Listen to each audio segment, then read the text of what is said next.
Bueno, y continuamos aquí en un 2x1 Express y hoy nosotros nos vestimos de gala con una modelo, ¿verdad? De San Pedro de Macorís, criada, nacida aquí en Santo Domingo, y nos referimos a Eliana Mella, una experta en migración. Adriana Mella. Adriana Mella. Muy buenos días, mucho gusto. Adriana Mella, a sus órdenes y estamos siempre para servirles. Así es. Pero nosotros hablamos de modelo. Bueno, ¿Verdad? se lo voy a deber lo de modelo, pero Miren, si ustedes ven el estilo y demás, personalmente, ustedes se quedan maravillados de Adriana Mella. muchas gracias. Vamos a hablar hoy de migración, ¿verdad? Sí, así es. De migración. ¿Cómo están el cúmulo de trabajo en la embajada de los Estados Unidos, que es donde más trabajo hay, ¿no? Es así. Bueno, no es donde más hay trabajo, porque en todos los consulados y todas las embajadas tienen un cúmulo, pero Estados Unidos es el más solicitado a nivel mundial. Entonces, donde más realmente. Si es terrible el cúmulo de trabajo, es una cosa penosa, porque hay procesos que deberían de permanecer por unos 6 meses y estamos durando ya hasta 2 años, se están extendiendo 2 años y hay que ver si más. O sea, una petición de esposo anteriormente duraba 6 meses y ahora mismo tenemos casos que tienen más de 2 años. Pero ellos han hecho algunas facilidades, ¿verdad? Sí, sí, y últimamente ya cuando la embajada empezó a abrir de una forma un poco más gradual, pero un poco más efectiva, entonces ahí ya inició en este año ya con el proceso. Entonces ahí estamos trabajando con estos casos, pero aún así es limitado porque solamente estamos trabajando ¿Cuáles son básicamente los casos? Los casos que se están trabajando son de hijos, de ciudadanos y residentes y esposos, cónyuges, esposos, esposas. Pero ya el proceso de la gente que quería buscar visa a la embajada de los Estados Unidos está abierto ya. Se sigue, siempre se ha seguido haciendo las solicitudes de visados, lo único es que no está la cita abierta para el consulado. O sea, ese cúmulo, cuando la embajada venga a abrir, es todo el mundo.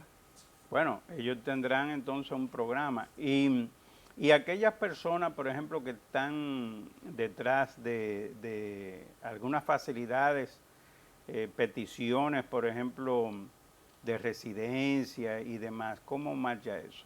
Sigue igual, sigue bien y ahora con una ventaja mucho mejor, porque con la nueva administración de Biden, que derogó prácticamente todo lo que había puesto Donald Trump, que tenía muchos requisitos, entonces ahora es más fácil y las peticiones son más recurrentes de lo normal. Más recurrente a lo anterior, porque con la administración de Donald Trump hubieron muchas personas que se limitaban para no ser rechazados. Y usted sabe que un proceso de una petición y un visado es costoso. Sí. Esa Entonces, parte que tiene que ver, porque el que nos está viendo ahora, se podría hacer la pregunta que yo le voy a hacer. ¿Cuáles son los documentos que necesita una gente que quiera ir a visitar para solicitar visa por primera vez a los Estados Unidos? visa de turismo. De turismo. Bueno, documentos civiles, avales que indiquen de su rasgo laboral, de su arraigo laboral y su arraigo social y familiar, más que otra cosa. Sí había muchos requisitos con la administración de Trump, ahora mismo están limitando, se están reduciendo, que prácticamente volvemos a lo anterior, pero aún así hay que demostrar realmente sus arraigos laborales, que es prácticamente el currículo de cuántos trabajos ha tenido, qué tiempo demora una persona en un trabajo, 2 o 3 años, y esto ellos lo van viendo y le van teniendo la credibilidad a la persona para saber si es real el temple que tiene la persona para calificar para una visa, y así que en dado caso de quedarse en Estados Unidos no vaya a ser una persona que vaya a vivir del gobierno, del Estado. O sea que también se incluye ahí la famosa carta de banco que hay que llamar. Sí se incluye, pero no tiene tanta validez. Es una garantía que los Estados Unidos ven como que usted no va a quedarse, que usted juegue para acá. Supuestamente. Es una garantía, pero ya ellos lo utilizan como prueba, pero no le tienen tanto fundamento. ¿Por qué? Porque hay muchas personas que le dicen, bueno, yo voy a solicitar una visa, présteme unos cuantos chelitos, vamos a ponerlo en la cuenta y vamos y lo llevamos a la embajada. Lo ponemos ahí 2 o 3 meses. Entonces ya ellos se han dado cuenta de eso, ya tiene más de 2 o 3 años que se percatan de esa situación y no le dan tanta validez. Pero aún así se solicita porque no es lo mismo una persona que tenga el dinero suficiente para pagar el viaje, costear su viaje mientras esté allá dentro de Estados Unidos, a una persona que no tenga nada. Bueno, se ha dicho que el 20% de la población dominicana vive fuera del país y de ese 20%, el 90% vive en los Estados Unidos. Quiere decir que un dominicano, por ejemplo, que esté interesado en viajar en este momento, ¿cuál es el primer paso que debe de hacer? El primer paso es solicitar el pasaporte. Después que tenga un pasaporte con una validez de 6 años, que es lo general, entonces ahí verificar, ir a donde un asesor migratorio para verificar si tiene la validez, si tiene los requisitos suficientes para solicitar la visa. Porque de nada vale inmediatamente ir a solicitar la visa, que es lo que se suele hacer, y después se rechace. Cuando uno va a un consultor migratorio, un asesor o un broker, entonces esta persona le dice qué porcentaje de probabilidad, a base a un 70 o un 90%, de solicitar la visa y que le sea aprobada tiene. Y aún así, con un porcentaje promedio alto, aún así es rechazada. Pueden haber casos que sean rechazados. ¿Cómo usted determina que ese aval que usted acaba de decir, de un 70 a un 80% de la posibilidad que tiene para que sea aprobado? Se determinan verificando las causales que le informé. Los arraigos laborales, dónde ha trabajado, durante qué tiempo, cuál era el salario que tenía. Entonces, después de esto, los arraigos sociales, qué tanto usted ha hecho por su comunidad. Y si no, porque no es un requisito per se el trabajar y tener actividades sociales o caritativas, sino entonces ver cómo es su ambiente dentro de su familia. Si usted tiene su pareja, qué tan responsable es. Y esa responsabilidad se percata dentro del matrimonio. Si usted es casado, se ve que es una persona responsable. Ahora, si usted tiene una unión libre o de hecho, entonces es un diferente. Ahí se tomaría como que es una persona que no tiene tanta, ni quiere tener tanta responsabilidad. ¿Lo determinan ellos esa parte? Claro, es algo lógico. Ellos, en su formulario y su pregunta, ellos siempre utilizan la psicología y la lógica. Entonces, si usted es una persona que está en unión libre con una persona y tiene más de 6 años, tiene hijos y aún así no ha determinado casarse. Y una cosa, ¿es cierto que los Estados Unidos revisa el Facebook y las redes sociales? En la administración Trump sí, se enfocaron mucho en eso. Se enfocaron mucho en las redes sociales y todavía el formulario del DS-160 lo sigue pidiendo. Pero hay que ver si se va a cambiar ahora, porque la administración de Biden está limitando los requisitos. Está interesante. Y eso no se puede ver como que es algo ilegal por parte de los norteamericanos, sí, porque esa es su vida privada. Claro que sí, pero ellos le están diciendo, si usted quiere entrar a mi casa, yo tengo que saber su vida privada. Entonces, Qué bueno. Entonces quiere decir o si usted quiere o no. Hay mucha gente que me dice, mira, no escriba en Facebook o en Instagram o en el mismo Twitter algunas cosas que puedan herir la susceptibilidad norteamericana, porque después te caen atrás la visa. Sí. Marino Guzmán, ayer estábamos hablando sobre eso, precisamente de algunos comentarios que a veces se hacen en televisión, radio, y que entonces ellos tienen forma de retaliación quitándole la visa. Sí, es así. Tremendo esto. Mira, el proceso, me escribió una persona hace un ratito, que cuál es el proceso que hay que realizar, por ejemplo, cuando es el esposo o la esposa que pide a la esposa o viceversa que está aquí en el país, siendo ella residente allá en los Estados Unidos. Primero es su estatus. Tiene que tener un estatus legal, no irregular, porque si irregular no tiene condiciones para pedir. Entonces, después de esto, simplemente someter la petición, pagar los impuestos, recopilar los documentos, que son acta de matrimonio, porque para eso tiene que tener un acta de matrimonio. Entonces, las pruebas del matrimonio, de que fue real, de la relación, envío de dinero, sino las llamadas, cuentas en común, cosas comunes que tiene que tener una pareja real. Bien, entonces, miren, hay muchas preguntas que a veces le hacen a uno inmediatamente eh, por WhatsApp, pero usted tiene, como consultora, ¿verdad? ¿Usted tiene algún lugar donde puedan comunicarse o puedan ir a algún número de teléfono?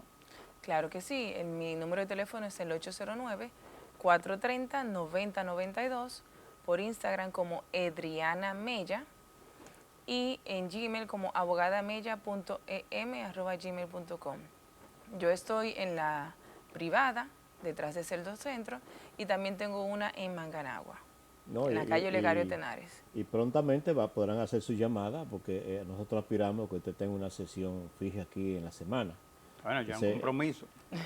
entonces pronto podrán, esas personas, todas las preguntas que tienen las podrán hacer directamente a la doctora y recibir la respuesta por aquí, por el programa de forma gratuita, porque ya seguro personal ya es otra cosa. Ya hace otra cosa. Los así es. niños menores de 12 años, 13 años, 13 años. de 13 años, que nunca han viajado, pero su padre o su madre tienen visa, ¿qué es lo que tienen que hacer? Volvemos al sistema anterior y más por la pandemia que se ha facilitado este proceso. Entonces, se entregan el pasaporte y se lo traen visado, siempre y cuando los padres hayan hecho un buen uso de las visas. Esa parte que antes, no sé si todavía se está haciendo, que había que sacar un permiso para los niños menores De en menor, migración, claro. ¿eso está vigente? Claro que sí, y va a seguir permanente porque con ese permiso de menor se limita el hecho de que se traigan y se retraigan los niños sin el consentimiento de los padres, y se limita el hecho de la, ¿cómo se llama?, la trata de blanca y otros términos legales de ilícito legal. Que se lo pueden llevar sin el permiso de la madre Claro, o sin el permiso del padre en este claro, caso. porque si uno de los dos o ambos están de acuerdo de que el niño o la niña salga, quiere decir que es algo real, que no es una persona que se está robando el niño o que es un padre que se lo está sustrayendo de su madre, que aún así sucede el caso. Y si ha sido rechazado, por ejemplo, esa petición de algún niño o alguna niña, ¿puede volver a aplicar? La solicitud del permiso de salida.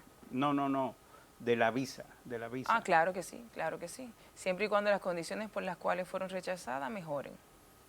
Hay una parte importante, y me estaba preguntando una persona, porque cuando hicimos la promoción de la participación suya, ¿qué costo tiene ya solicitar por primera vez permiso para una visa en el consulado?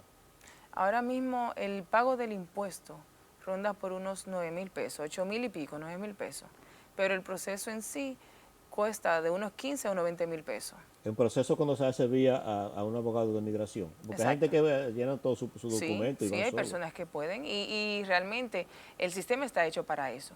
Lo que hay que saber es entender las preguntas. Bueno, yo en una ocasión llené yo mismo la aplicación, pero luego dije, déjame buscar a alguien que sepa. Oye, tenía una cantidad de errores y me podían rechazar la visa por eso. Sí, es así. O sea que siempre es bueno ir donde los que saben. Recuérdense que siempre hay alguien que vive de lo que uno no sabe. Es así. ¿Sí o no? Entonces, si usted entra a la página del consulado, ¿verdad? Y busca su perfil y comienza a llenar su perfil, tenga mucho cuidado. Búsquese a alguien que sepa, explíquele la situación, que le hagan una revisión y ya usted va con cierta seguridad, porque a veces son errores hasta involuntarios, pero cualquier error te puede tener consecuencias, ¿no? Nosotros tenemos un amigo en común que llevó tantos documentos por primera vez que el jefe de allá, cuando lo decía, pero usted no necesita viajar a los Estados Unidos y por eso lo quemó. O sea, ¿qué tú puedes decirme sobre esa parte? Sobreabundó. Exagerar con tantos documentos, eso perjudica también. Claro que sí, siempre y cuando no sean reales, porque si uno habla de documentaciones reales, no hay por qué. Ahora, si uno sobreabunda y quiere justificar cosas que puede ser, por ejemplo, hay casos de que uno gana fijo vamos a poner 30,000 pesos. Y en la calle, como decimos, el macuteo y la cosa, se ganan unos 10,000 pesos, vamos a poner, promedio. Pero usted quiere justificar esos 10,000 pesos sin tener las pruebas y avales. Entonces pone que yo gano 40. Pero ¿y cómo si ellos se percatan que su nómina es de 30? Bueno, lo que pasa es que recuérdense que todo está conectado, todo absolutamente. Entonces, un país que maneja la información como le dé su gana, ¿verdad? Porque ellos tienen acceso a toda la información, inclusive hasta bancaria. Ellos trabajan junto con el FBI. Migración va de la mano con el FBI. Entonces, siempre. Si tú dices que tú ganas 100,000 pesos, pero cuando tú vas a la TSS o algún sistema de información, hasta con los seguros, hasta con los seguros, un seguro, por ejemplo, de vida, de salud, qué sé yo cuánto, ahí tú tienes toda la información de todo lo que tú estás haciendo, las tarjetas de crédito, débito, todo eso, ese manejo lo tienen los Estados Unidos porque son bases de datos que están disponibles. Así es. Entonces, si tú te pones a mentirle en base a esa base de datos que existe, ahí es donde vienen las contradicciones y ahí es donde se queman la gente. Es así. Hay una parte que es importante, Adriana. Muchas veces dicen, y yo solo he escuchado a muchos, incluso encargados, abogados de inmigración, que muchas veces el visado se consigue más fácil dependiendo de la disponibilidad que tienen los cónsules. Los cónsules en ese día. También. ¿Qué hay de cierto en eso? También es real. Siempre al año, a inicio de año, hay una cuota anual de visados que diariamente a los cónsules se les entregan una cantidad de visa para dar a favor o para denegar. Entonces, dependiendo de en qué momento uno vaya, claro, siempre y cuando usted tenga las condiciones, se le van a ceder. Pero ya si está al final de las cuotas, cuando se están acabando, y usted no es el mejor postor. Ahí son más rígidos. ¿Cuáles son los mejores meses para aplicar eso? Principios de año. Principios de año siempre son los mejores meses. Bueno, ya ustedes saben, amigos. ¿Quieres ir a buscar visa? Bueno, ahora quiero decirte que ahora, con este tema de la pandemia, la verdad que está muy difícil el asunto de gente que tienen que ir personalmente, de la cantidad de cúmulos para residentes o algo, este tipo de asuntos. Sí, en todos los procesos. Muy delicado, ¿no? Y yo he visto, por ejemplo, esa cantidad de personas que hay aquí en la calle Sol Poniente, ¿no? Toda esa cantidad de personas que a veces atentaponan el tránsito por ahí. Imagínate 2 años parado ese proceso. Así es. Señores, se nos acabó el tiempo. Tenemos a Calimán aquí que parece un limpia vidrio. Adriana Mella, muchísimas gracias por habernos acompañado en este día. Gracias a vamos ustedes. a esperar que esto se repita aquí en el programa, Manuel. Claro, claro, Adriana, y no solamente eso que se repita, sino que ella pueda tener una sección fija donde la gente pueda hacerle preguntas. Hay muchísimas preguntas. A mí me estuvieron escribiendo ahí en WhatsApp, pero por asunto de tiempo ya no podíamos seguir con esto. Muchísimas gracias. Gracias a ustedes, el placer es mío. Señora, gracias a ustedes por habernos acompañado. Nos despedimos. Hasta mañana.